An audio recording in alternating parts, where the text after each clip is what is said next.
Hare Krishna, Srila Prabhupada ki Jai. So we're continuing our reading of this book, Elevation to Krishna Consciousness, and we're on the third chapter.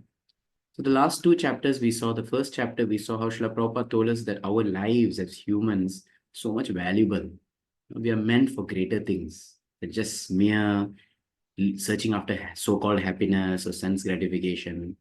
In the second chapter, he saw that how life within this world, there's so much struggle because of illusion, because of not understanding the purpose of life. There's so much struggle. We are meant for to live happily, right, in the service of the Lord with the Supreme Lord, and ultimately go back to the kingdom of the Lord. But there's so much struggle. So this third chapter is now going to speak about how then to live in this world, in this current society, yet achieve the goal that we're supposed to achieve. Srila Prabhupada begins, right? This chapter is called Toward a Peaceful Society. Prabhupada quotes this verse, Shri Bhagavan Vacha Idham Shariram Kaunteya Kshetram Idhyabhidhiyate Etad Yo Veti Tamprahu Kshetragya Iti Tat Vidaha. The Supreme Lord said, this body, Idam Shariram, O son of Kunti, Kaunteya, is called the field, Kshetramiti. And one who knows this body is called the knower of the field. So there's a difference between this soul and body, basic difference. The Supreme Personality of Godhead, Krishna, is instructing Arjuna about the knowledge of Kshetra, his body, field, and Kshetragya, the knower of the field. Kshetra refers to the field, which is the body, and Kshetragya refers to the knower of the field, who is the individual soul. If land is to be cultivated, there must be some cultivator. And if this body, which is likened onto a field, is to be cultivated, there must be a proprietor who can cultivate it. So very interesting. This body is meant to be cultivated. Cultivation generally means improvement, right? What we do, we tend to exploit this body, and therefore the body suffers. We suffer. So this body is known as a kshetra. It is meant to be cultivated for better of the owner. Who is the owner? The soul. Now we have these material bodies, and it's our duty to cultivate them properly. That cultivation is called karma, or work. So like we mentioned before, also karma have three connotations. Karma can mean action, as in the Hindi word karam. Karma can mean your past misdeeds, as we say, it's my bad karmas. Karma can also mean that which is going to come up in the future, like in the sense of desires, karma shayan, right? The seeds of your future action. So karma, depending on whether it's used as a past, present, or future tense, it changes the meaning. Karma in terms of action, if it's present. Karma, the word, it means my previous karmas, right? In terms of past. And in terms of present, karma can also mean that kriyamana karma, the karma that I'm creating in the future. So here, karma here means present tense work. A person may come to our place with a hoe and to cultivate land. Here's a tool. Or he may come to simply drink tea or coffee. Option is there. You can just come to the land to work on it, to actually improve it, or just come and drink tea and coffee and relax and spend time or waste time or whatever it may be. We have been given this particular type of body to cultivate and to attain required sense objects, required according to our desires. This body is a gift from God. God is very kind. And if someone wants something from him, he allows it. All right, he says, take this. His relationship to us is just like the relationship of a father to a son.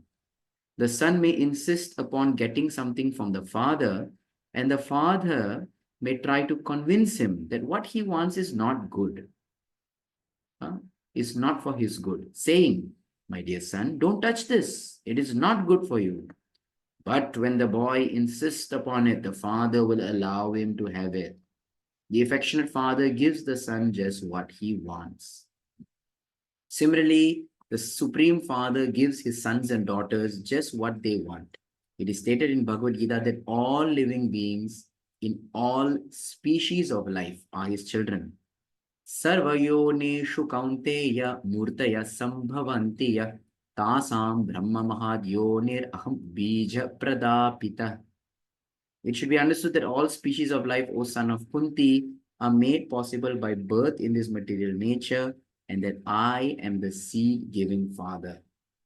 In this material world, the mother, Prakriti, which is material nature, like we say, mother nature, supplies us with the body, and the supreme father, father time, as they say, impregnates this matter with living entity souls.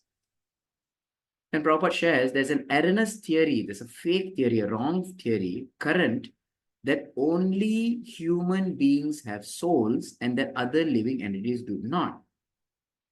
But we understand from Vedic authority there are 8.4 million species of bodies, 84 lakh, including plants and trees, and that they all have souls. Otherwise, they will not be able to develop and grow. So, like all of us study science, we know that what is living and what is non-living. Living means it should grow, it should breathe, produce byproducts, so on and so forth. It is only possible to do that because it has a soul. But here Prabhupada is telling that there are some other fake theories or wrong theories saying that only humans have soul. So somehow or other in the world, we see some of the Abrahamic religions, they have a conception of soul only for humans. Well, in the early days, like the early times in the early Christian churches, they would believe that only males had soul. Okay, there was a, how do you say, it was a fake or misinterpreted statement, and they only say that men had soul and women had no souls, just to show the dominance of the superiority, so called. After that, there was a huge revolution, and many people wrote articles in France and in Italy and all that. And then they said, no, no, no, okay, women also have souls, men and women have souls, but animals don't. So then they started having this concept of soul and spirit, right? That we are all, everyone has souls, but only the human has the Holy Spirit, especially blessed. Okay, fine. Similar is in other religions, like in Islam also, they believe the difference between roh and nafas, right? Everything is living. They may have roh means soul, nafas means that life air within. So they try to separate this. Our Vedic understanding is we believe in soul, we believe in life air also, which is called prana.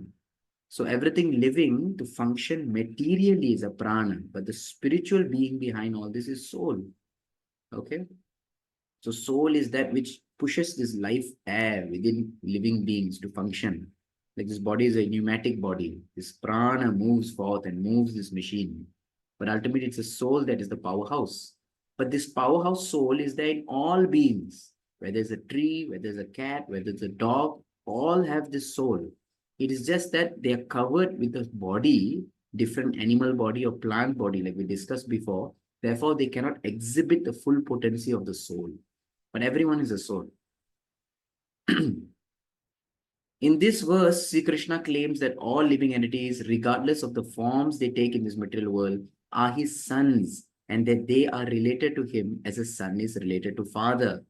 The Krishna consciousness is especially meant for understanding the position of the soul and its relationship with God, because it's a very big science. The moment you understand Atma Tattva, the reality of who we are, what actually Atma soul is, it changes your whole paradigm of how you relate with each other, how you relate with every living being in this world. You respect everything. You realize that everything is a fragment of the Lord's energy. क्षेत्रज्ञं चापि मां विद्धि सर्वक्षेत्रेषु भारत क्षेत्राज्ञो ज्ञानं यत्तत् ज्ञानं matam mama. O Scion of Bharata, you should understand that I am also the knower in all bodies. And to understand this body and its owner is called knowledge. That is my opinion. If we meditate upon this body and study whether or not we are actually the body, we will come to the conclusion that we are Kshetrajna, the know of the body, but not the body. Right? We can all, if we really think about it, we realize that I am not this body. How? Srila Prabhupada gives an example. If we study our finger and consider whether or not we are this finger, we will come to the conclusion that we are not the finger or any part of the body, but the finger, the arms, the legs, head, etc. are our fingers. In this way, they can, etc. In this way, we can come to the conclusion that we are not these bodies, but the bodies belong to us. Like simple, we say, this book belongs to me. This is my book. That means, am I this book? No, if you hit this book, you burn this book, you destroy this book, I'm still here. This is my book. That means it belongs to me. So this is my hand. It belongs to me. This is my finger. It belongs to me. Then who is me? This is my body. That means you're not this body. The body belongs to someone. Who is that then? Who are you? Who is your identity? You are that soul. Therefore, we say this is my body. Unfortunately, people in this modern civilization never stop to inquire what they are or who they are. They are simply laboring hard, working hard all day in an office or factory under the impression that I am this body. And if we ask people who they are, they reply, I am Hindu, I am Muslim, I am Swedish, I am American, I am Christian, etc. These are all various identifications or designations of the body. But the fact is that we are not these bodies. The body is simply a field of our activities. We are no more the body than the cultivator of the field is the field. The person working on the field, he is not the field. He has to take care of the field, but he knows he has nothing to do with the field. Similarly, we are all moving around in this meat suit, right? But it's just a means for us to get what we need out of life. But we have nothing to do with this body. So the people who deny that souls are there in other living entities, that has led to cruelty and violence and exploitation. Because when we cannot see souls in other spirit souls, Atma, in animals, in plants, then people become very cruel. They cut the plants, they kill the animals. They say that it is just, there's no purpose for its life. But when you see that every living being has a spirit soul and everyone is going through this big journey of spiritual evolution, right? Improving consciousness, improving character, trying to rise above the senses and mind and ego. And as they rise, they are actually getting means and ability, like getting a better body, getting a more suitable body to execute their devotion. So they actually, it's a long, huge progress of the human spiritual evolution. There are different kinds of bodies and different kinds of activities in accordance to different types of bodies. Okay, so a body has its own activity. A dog enjoys one kind of activity, a cat enjoys another, and a human enjoys another. There are difference of activity due to difference of body, because different field. Just like those who have done farming or agriculture, you know, certain fields, like if they're a little acidic in the soil, then they are good for growing maybe things like pineapples, and certain things which are a little more porous, you can grow rhizomes, and you can grow potatoes and different kind of things. But if the land is a little more hardy, stony, then probably you can grow more beans and things which, peas and creepers in that sense. So different body, different field denotes different kind of action. When we come to the platform of truth, however, and understand that we are not these bodies, then our activities change from material activities to spiritual activities. So many people argue that, oh, I have given this human form of life. I have this canine tooth. And there's only two, these teeth. I'm meant to eat meat. You can if you want, but you have a human life. Why should you? So now when we come to spiritual understanding, those material activities which are based on the body now become spiritual activities based on the soul. So a person born in Sweden, for example, does not identify that I'm a Swede. No, they write that I'm a soul, and the soul's duty is to worship God, right? And understand God, understand Atma Tattva. So therefore, this what we are studying, this Sanatan Dharma, it's not a Hindu religion. Krishna is not a Hindu god. Krishna is not a Hindu god. There's no Atma is not a Hindu soul. Right? This is what spirituality is actually. As long as we are operating under the bodily conception of life, our activities are material. But as soon as we understand, I do not belong to this body. Aham Brahmasmi. I am spirit soul. Our activities will be in accordance to that realization. That is to say, they will cease to be motivated from the material or bodily platform. Knowledge of our proper identity as separate from the body is real knowledge. This is what actually is real knowledge in life. to really heartfelt understand that this body is just a meat suit, a vehicle, a machine by which I'm going through life. And somebody drives in a BMW, big, stout body. Some people may not have much money, may drive in a small, compact mini or something like that. I don't know, right? And someone may be moving around a big truck because they have a very hefty body. So it's all just a machine, but everyone needs to go somewhere. But this knowledge is denied as long as we cling to bodily identification, right? So someone may feel that, no, it's not possible.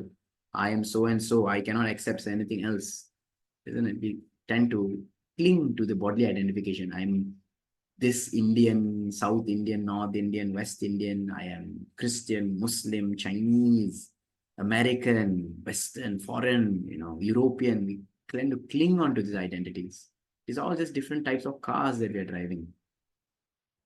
In the scriptures, it is said that as long as we're in this bodily conception of life, all our activities will be defeated.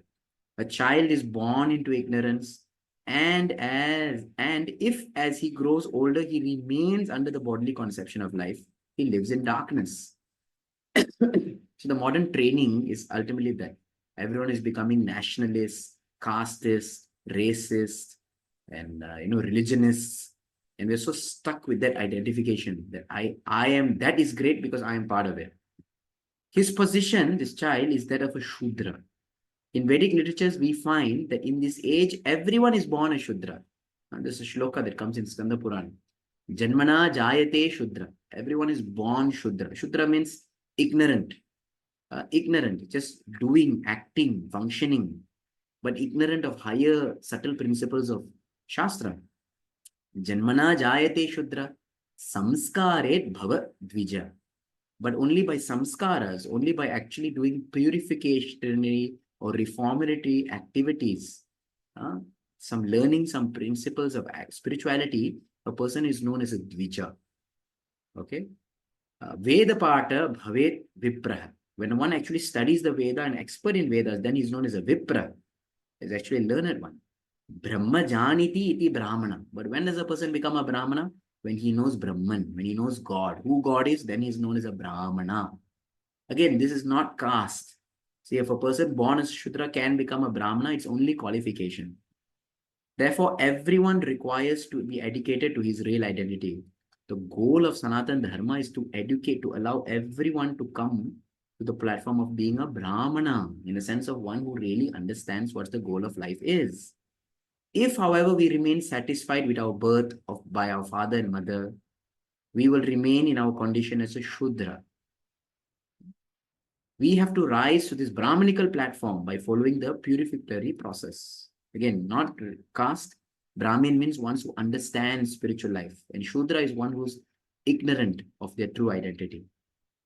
As mentioned before, these are the 4 basic characteristics of an impure life: illicit sex, intoxication, meat eating, and gambling. And as we also have discussed, I showed you the verse from which in Bhagavatam, which these principles are derived from, right? And these are basic, what makes us human by following this. According to the Vedic principles, sex should not be indulged in outside of marriage. In human society, there is therefore a system of marriage which distinguishes us from cats and dogs. Whether we are Hindu, Muslim, Christian, we acknowledge a system of marriage. And if you see these religions, Prabhupada quote here, they have a very strict understanding, that no, within marriage only. Without marriage, it's not love. In fact, many churches, or maybe depends on the denomination, Catholic Church and so on, one is required to, you can have only once a church wedding, no divorce, this and that. So many principles are there. The purpose of this system is to avoid illicit sex. According to the Vedic system, intoxication is also discouraged. Nor is meat eating advocated. For human beings should be non-violent. We have been given sufficient grains, fruits, milks, and vegetables. There is no necessity to kill poor animals. Some people argue, where will I get my nourishment? Where will I get my protein? Some people argue that if we do not eat meat, we will be undernourished. But we can see that the students of this Krishna conscious movements, Prabhupada's early Western disciples, have given up meat and are very healthy. Whereas people who are eating meat are still despite their meat eating, subject to so many diseases and unhealthy conditions. So I'm serving in a rural area, part of rural India, where there are a lot of tribal people. And in the previous times, before British occupation of India, the local people used to take a lot of dairy, a lot of milk, curd. They have a lot of cows, and meat eating was a little scarce actually. This is what they told me. But after the British occupation and they lost a lot of their land due to just divide and conquer principle, so they became very poor. They started now. It's a culture, even not among tribals, among everyone in this world now. Meat eating is so much prominent. And these people, if you look at them now, they eat meat. They practically eat a lot of meat, but they're so skinny and so feeble and so much diseases. So we cannot say that, meat eating actually makes you strong. Gambling is also discouraged because it simply agitates the mind. Constantly one is thinking about money, money, money, money. Where you think about Krishna? This then is the purificatory process by which one can become a Brahmana, God conscious person. This is the path. This path is open to everyone because everyone is born as a Shudra. Whether he is born in a Brahmin family also, the child who does not undergo any kind of knowledge or thought or education, according to Shastras, is a Shudra, even though his parents may be so-called Brahmanas. A Brahmana is one who is truthful and pure, tolerant and simple, full of knowledge and faith in God. These are some qualities. This is mentioned in Bhagavad Gita also. So a person who have knowledge, who has knowledge about, especially like Atma Tattva and also knowledge about God, by nature, a person becomes truthful, becomes pure, becomes more tolerant, right? Who are those who are intolerant? Those who are ignorant, those who do not have knowledge, those who are biased, those who see only one view of things, right? He can control his mind and his senses also. At the present moment, there is a great necessity for Brahmanas because almost everyone is a Shudra. For almost everyone is wholly engaged in maintaining the body, eating, sleeping, mating, defending. That's it. All symptoms of animals and Shudras. So the current society, people are just involved in gross sense gratification, no cultivation of higher understanding of Atma or God. Society cannot be peaceful unless there are four divisions of human beings functioning in harmony with one another. So here Prabhupada is going to speak about the Varna Ashram system. We agree and we accept that not everyone can become Brahmanas. Like Prabhupada told, this Krishna conscious movement is like a diamond shop. You may see many gold shops, but it's very rare you see a shop selling diamond. Right? So this Krishna conscious movement is a very, very rare thing. Not everyone will become a pure devotee of Krishna. People will become well-wishers. They may like the movement, but they may not be very sold out to it. No problem. So although we are at a mission of creating Brahmanas, creating pure devotees, Krishna conscious, but at the same time, we also realize the society has to function with all the other kind of people. So they also can be God conscious to their levels. The person is on a Shudra, Vaishya, Kshatriya, whatever it may be, worker class, cultivator class, administrative class, no problem. But they can be a little God conscious. They may have a lot of material desires still, but no problem. Let them come into the Krishna conscious fold this life, if not next life, because it's not so easy to be a pure devotee. These four devotions are compared to the Brahmanas, Kshatriyas, Vaishyas, and Shudras. These are discussed by Krishna in Bhagavad Gita in this way. So the main principle is these four divisions in society have to learn to work together.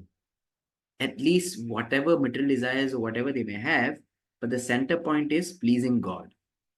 They all accept the common center point, which is God. Chaturvaranyam maya shrishtam gunakarma vibhagashah tasya kartaram api mam vidya kartaram avyayam. According to the three modes of material nature and the work ascribed to them, the four divisions of human society are created by me. So this Varna Ashram system is created by Krishna. And although I am the creator of the system, you should know that I am yet the non-doer, being unchangeable. So God is not bound by the system which he created. These four divisions of men in human society are natural, not artificial. Because in the material world, everything is operating under the influence of the three modes of material nature: goodness, passion, ignorance.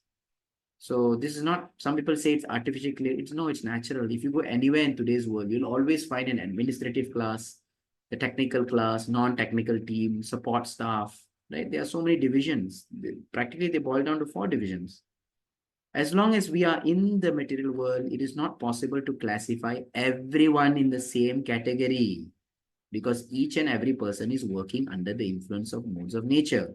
See how Prabhupada is so broad-minded. We understand, we know that not everyone can come up to the same level. Still, people should be given a chance. This life, if not next life, 100 lives, whatever, but still they should come up to a basic level of acceptance. That's why these 4 regulative principles are basic principles of human life. Just by following these 4 regulative principles does not make you a pure devotee. These are just basic human things. Right? However, when we transcend the material plane, there is oneness. At that time, all the divisions fall apart. So everyone, when they transcends, they come to one level. That's why I said like a Brahmana is one who sees similarity. Vidya Vinaya Sampanne Brahmane Gavi Hastini Suni Chaive Swapakecha Pandita Samadarshina. An educated, intelligent person sees no difference between a Brahmana, a Shudra, an elephant, a dog, sees on the level of spirit. Of course, the way you deal with them is different. You may talk to a Pandit, you may talk to a Brahmana, talk to a human, but you don't go, hug a tiger. Although you understand tiger is also spirit soul. So we accept everyone, all living beings, to be equal spiritually, but because of their material body, we have to deal with them also in a different way. The question is therefore how to transcend the modes of material nature, and that transcendence is the very process of Krishna consciousness. So Krishna consciousness here is helping us to develop knowledge to transcend this body. As soon as we become situated in Krishna consciousness, we become transcendental to the modes of material nature.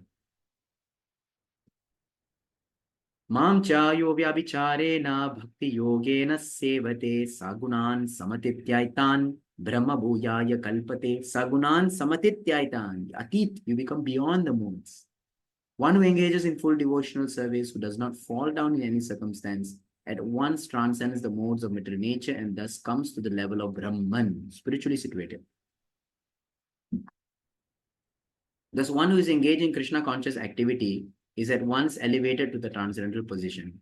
By nature, we are not matter but Brahman, Aham Brahmasmi, as we discussed earlier. The philosophy of Shankaracharya, Adi Shankaracharya, is mainly based on the principle that we should not think that we are products of this material nature. It is by some unfortunate accident that we are in contact with material nature. How we are here, we don't know. Okay, fine, we are here. That's the most important thing. Actually, our nature is that of spirit, Brahman, and that nature has to be invoked. This material life is a diseased condition. When we are situated in Brahman, we are in our healthy condition. The healthy Brahman condition is immediately attained as soon as we engage ourselves 100% in Krishna consciousness. That means to always think of Krishna. When we transcend material nature through the rendering of service unto Krishna, what is our status? Do we become zero? So some people think that when we actually do service or actually achieve this Brahman level, we become zero. Some philosophies maintain that after liberation, moksha or mukti or nirvana for material life, after the nirvana of this body, we become zero, void. That is a dangerous theory. Some people think like this, that after death, after emancipation from this world, I become nothing. There is nothing, nothingness. By nature, the living entity is not attracted to zero. Right? It's scary actually to think that I'll become nothing. Then why, there's so much to look forward to in this life then. We may be diseased and suffering from so many, Prabhupada gives a very drastic example. We may be diseased and suffering from so many elements, but if our doctor comes and say, let me finish all your ailments by killing you, making you zero, you will immediately say, no, no, no, no, no.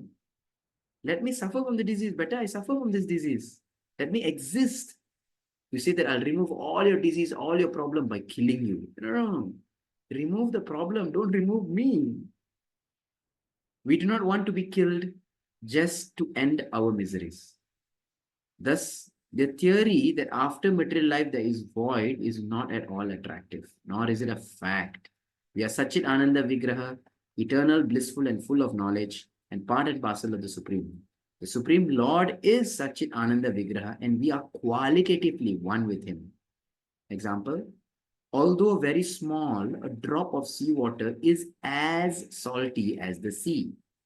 And although we are but spiritual atoms, minute, we have the same properties as the Supreme Spirit whole. So we cannot become God. We can become godly. Okay. There is no question of being void. For as living entities, our spiritual properties are all there in infinite variegatedness. If, however, out of frustration of material existence, we commit suicide, we do not end our misery. So don't think that killing yourself ends this suffering of this material world. No. We simply create other miseries. If one attempts suicide but does not succeed or somehow is revived, he is subjected to being punished under the state law. So people who commit suicide, they are saved or they are revived in hospital. They are then imprisoned, mental asylum or given treatment. Right. So don't think that committing suicide is an escape. Similarly, thinking that, I'll become nothing after my emancipation from this world. That's also spiritual suicide. Similarly, the laws of nature treat suicide as criminal acts. We are to end this material life only after finding out the true blissful life of eternity. When we actually have we understand that what we are looking forward to, where we are going, what we are going to achieve, then we can happily end this life naturally. We should not simply be trying to end the miseries of life simply out of frustration, but we should engage ourselves in activities that will raise us to spiritual life. So here Prabhupada is being very gentle and very understanding in saying that we all agree life is going to be frustrating, it's going to be difficult, but we should engage ourselves in that which increases or expands our maturity, spiritual maturity, consciousness to deal with the flux of the material world. The 4 divisions of human society were created by Sri Krishna in order to facilitate this process of elevation. Just as a student is elevated from a lower class to postgraduate class, the division of labor, Chaturvarnam, are created to elevate us from the lower stages of consciousness to the higher stage of Krishna consciousness. This process is a process of cooperation. In the human body, the most important part is the head, then the arms, the belly, the legs. Although the head is considered to be the most important part, there is no question of neglecting the legs or any other part. Similarly, in the division of human society, no one division is important to the exclusion of the others. So we agree head is important because Srila Prabhupada also gives this example that you may lose a hand, you may live. You may lose a leg, you can live. But if you lose the head, then you cannot live. So the Brahmana or the thinking potency, the actual knowing, knowledge giving potency or the role in society is very important. So one time Srila Prabhupada told this Krishna consciousness movement is a Brahmana. We are creating Brahmanas. It is a brain giving movement. We're giving people knowledge to try to function properly and understand, allowing everyone to come up to rise. Of these divisions, the Brahmanas are to be considered the intellectual class, the class of teachers. The Kshatriyas are the administrative class and military class. They are the ones who protect us, who engage us, right? Who fend for us. The Vaishyas are the mercantile and agriculture class. They are the ones who develop resources so that we can live and function and eat. The Shudras are the common laborer class. These are the people who gives us all our functionality and necessity. Like I needed this mic to speak. This was created by those in the laborer class. A laptop, Zoom, right? A table, a chair to sit on, functionality in life. Without these people, we cannot function. In a properly learned society, all these classes are required. If they cooperate in their progress towards Krishna conscious, there is no strife among them. So whatever a person's inclination may be, whether he's a Vaishya, a Shudra, Brahmana, not everyone can become educators, not everyone can become teachers. But if let's say if a person is the functionality providers of the society, making things, great. They'll make wonderful things like they build temples, right? They make homes for devotees to stay. They make your doors, your function, your funny locks nowadays they have, right? For safety, security. These are all things that they create. The Vaishyas, they create all the resources by which we live in. They grow and produce and ensure that this world is regenerative and sustainable. The Kshatriyas, they are the administrators, the managers, who make sure that everything functions perfectly and there is no trifle, and where there is need to be enforcing law and order, they put it. All these kind of people can become devotees, all these kind of people can become Krishna conscious. And even in our own Krishna conscious ISKCON society, we find all kinds of flavors of people. In the present social status, we find that we are existing in these four divisions, but there is no cooperation. Everyone is dissatisfied. Today, there is a great strife between the capitalist class and the laborer class, because between them, there is no compromise. This is basically two kinds of class only, the Shudra and the Vaishya. They grow, they make, they exploit, so there's a lot of exploit. This is only friction. All this strife amongst the classes is due to lack of Krishna consciousness. Indeed, there is not even a possibility of cooperation unless there is Krishna consciousness. So Krishna consciousness means we see the need of being encompassing. We see the need of being inclusive. And we need people of all kinds of natures. We need people of all kinds of statures. We need people of all kinds of natures. Right? Everyone should come in, because that is what society is about. Krishna consciousness is absolutely essential for harmonizing all facets of human society. So Krishna conscious person understands that the person who is a labor class, they need more physical remuneration, money, luxury. No problem, you take it. Because by nature, anyways, the Brahmanas were renounced. The Kshatriyas, they only were entitled to what they have. They are proud of what they have. That's it. And the Vaishyas, they don't need to ask anyone. They make their own luxury. Right? So when we understand everyone's different nature, functionality, it's a peaceful society. Peaceful for what? To be happy in this world forever? No. So that we can peacefully practice Krishna consciousness and get out of this world. Regardless of what class we belong to, if we cooperate in Krishna consciousness, keeping Krishna in the center, there will be peace in the world. Thus, Krishna consciousness is the utmost necessity for all divisions of society. Every chapter and every conclusion of Bhagavad Gita aim towards Krishna consciousness. Sri Krishna, who is speaking Bhagavad Gita, is always stressing devotion to his personal self. Man mana bhava mat bhakto madhyaji mam namaskuru mam evaishi satyam te pratijjane priyosime. The similar two verses are there in Bhagavad Gita like this. Man mana bhava mat bhakto, 9th chapter and 18th chapter. This is the 18th chapter one. Always think of me, become my devotee, worship me, offer your homage unto me, thus you will come to me without fail. I promise you this because you are my dear friend. Throughout the Bhagavad Gita, we find this word mam stressed. Mam means unto me, meaning unto Krishna. But there are many miscreants who are interpreting this mam to mean everyone. Recently, someone sent me a video, someone is speaking Bhagavad Gita. They say, in Bhagavad Gita, Krishna is not God. I was like, where did that came from? When I say, bring me a glass of water, Prabhupada now gives a very mundane example. When I say, bring me a glass of a glass of water, does it mean that I want you to bring everyone a glass of water? The individuality is there.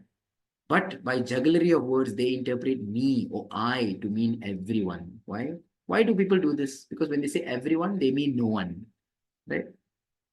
A man everywhere is a man nowhere.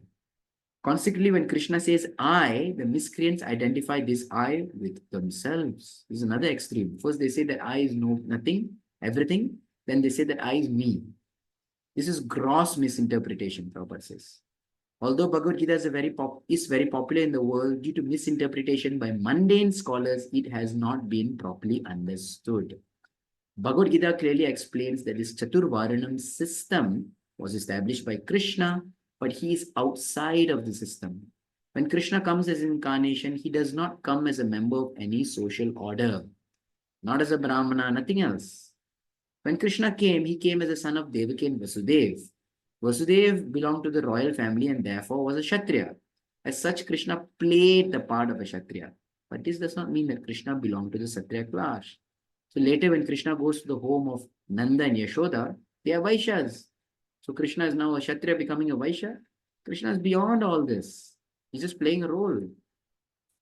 There are many incarnations of Krishna in many forms of life. In one incarnation, he appeared as a fish. Matsya avatar, as a member of the community of fishes. But this does not mean that he is a fish. Okay.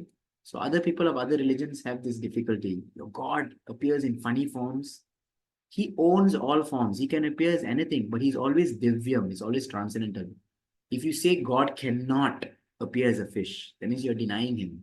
God will appear as a fish, but he's a transcendental fish, like Matsya Avatar. In one day, he became huge. He was golden in form. He was glowing. He could speak.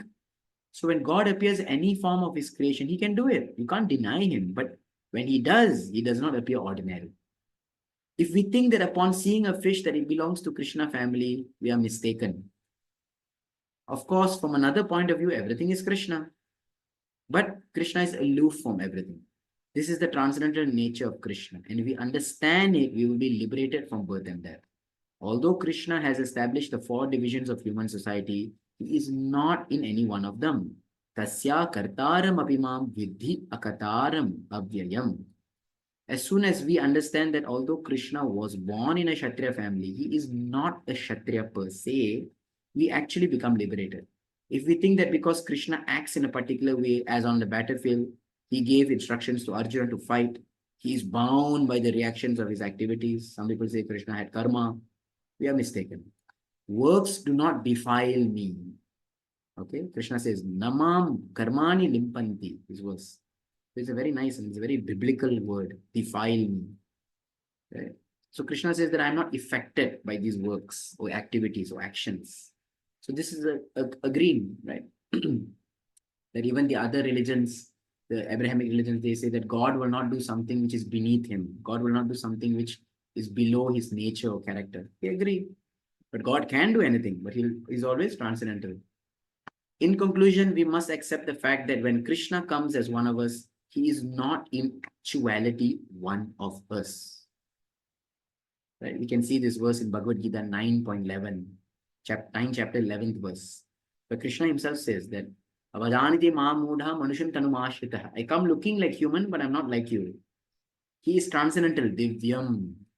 This fact we must learn by submissive inquiry from authoritative sources such as Bhagavad Gita or a spiritual master who is fully realizing Krishna consciousness. Today, all facets of human society are thinking that their self-interest is maintaining this body. Consequently, today's society is simply a society of cats, dogs, and hogs, because these animals are always thinking about themselves. From Vedic literatures, we can understand that we do not have to work hard all day simply to maintain this body. We are working very hard because we are trying to control material nature for the purpose of sense gratification. One who can come to understand that Krishna is the root of everything, the origin of everything, can understand the meaning of Ishvara Parama Krishna, the Parama Ishvara, the supreme controller. Krishna is the supreme controller. In the universe, there are many Ishwaras or controllers, right? So many devatas are there, so many people in this world, also so many kings, dictators, presidents, prime ministers, they're all controllers.